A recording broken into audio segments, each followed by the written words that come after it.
other thing I would like, excuse me, would like to mention, if you're going to be here in Berlin for quite a bit, or if you're going to be here in Europe for quite a bit, one other thing I highly recommend that you do is go and actually visit a concentration camp. Now, I know that is not a fun activity, but if you have not been, it's definitely something that you should do at least once in your life. And if you're not from the continent, you should especially do it while you're here. If you want to go while you're in Berlin, you can go and visit the Sachsenhausen concentration camp today. If you want to go on your own, that's fine. You can take the train out there and then walk to the concentration camp. If you'd rather get a more in-depth look at it, you're welcome to join me or one of the other guides for a tour out to Sachsenhausen. If you're here again at 11 o'clock any day of the week except for Monday, you can go with us out to Sachsenhausen. You can see what an actual concentration camp looks like. Now, Sachsenhausen may not be as well known as Auschwitz. Most people do know Auschwitz. Sachsenhausen may not be as well known, but it was still a very vital location. It was the main administrative camp of the Nazi Third Reich, conveniently located just north of Berlin. They did a lot of paperwork in Sachsenhausen. It was also considered a trial and test camp, a place in which they tested and tried new things. If they worked correctly and efficiently enough, they would then install them at the other much larger camps, Ravensbrück, Auschwitz, Birkenau, which is part of Auschwitz, Dachau. They would then install those ideas and theories into practice at those other camps. Sachsenhausen alone, over 50,000 people in total lost their lives at that particular camp. Being a smaller one, still 50,000 people having their lives taken from them is a very large number. Now, Sachsenhausen also has a much darker history than even camps such as Auschwitz. As the Allies are coming through, the Soviet Union, the Polish army, coming through and liberating these camps, they're unveiling to the rest of the world the horrors of the Holocaust, what has actually been happening here during the time of the Nazi Third Reich. When they get to Berlin, the Soviet Union takes control of Sachsenhausen concentration camp. They liberate the people that are in there. But then right after they get those Holocaust victims out, the Soviet Union puts Sachsenhausen back into functioning use as a prisoner of war camp. Not only do they keep prisoners of war there, but they then go on to murder and torture them in the same methods as the Nazis. Under the rule of the Soviet Union, another 12,000 people lost their lives out at the Sachsenhausen concentration camp. So if you get a chance, I highly recommend that you go and visit it. It's an experience that you will not forget.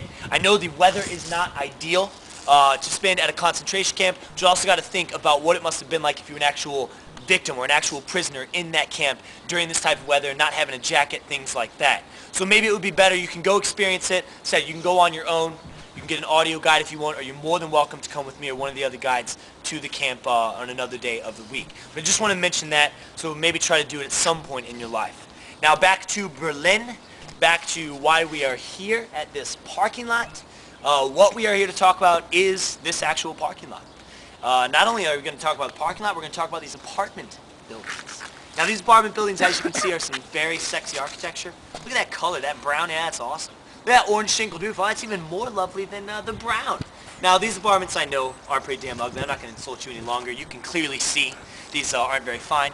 Now these may not look very nice today, but back in 1980, these apartments here in Berlin, these were seen as luxury homes on the eastern side of this city.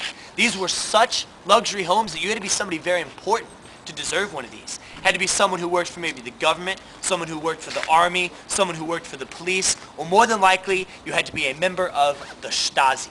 Now the Stasi was the secret state police of the East German nation. Stasi is to this day the largest spy network that the world has ever seen. CIA in today's United States has one agent for every 6,000 people. Alright, that's pretty large. Stasi, 1984, had one agent for every 63 people within this country, which meant that your mother, your father, your boyfriend, your girlfriend could be a member of the Stasi. Someone could be watching you every single moment. Someone you trusted, someone you loved, could be watching you, then passing that information about you onto the government, making sure you were following orders within this country. By 1989, Stasi was so large that if you counted in all official and unofficial members, unofficial being anyone who ever worked, dealt, or talked to the Stasi, counted all those people in, Stasi had the equivalent of one agent for every 6.5 people. Now, I don't know exactly what a half a person is, but if you're watching it, that's pretty damn frightening.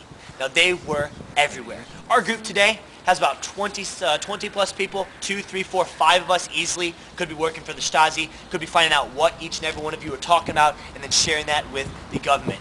Very difficult times here during East Germany. A lot of paranoia, a lot of people afraid on who to trust. You couldn't even trust your own family, your own spouse, your own mother and father. Now the Stasi Stasi is very fascinating. We don't have a lot of time to talk about the Stasi right now. If you want to know more, There's a very well done German movie, came out about 2 years ago, called The Lives of Others. Has anyone seen that film? No. If you have not, I highly recommend that you rent that out. Very well done German film. Talks about the Stasi in 1984. Gives you an idea of the mental endurance that it takes to become a member of the Stasi and what it's like to have someone watching you every single moment. Won the Academy Award for that particular year. So if you get a chance, try to rent out The Lives of Others.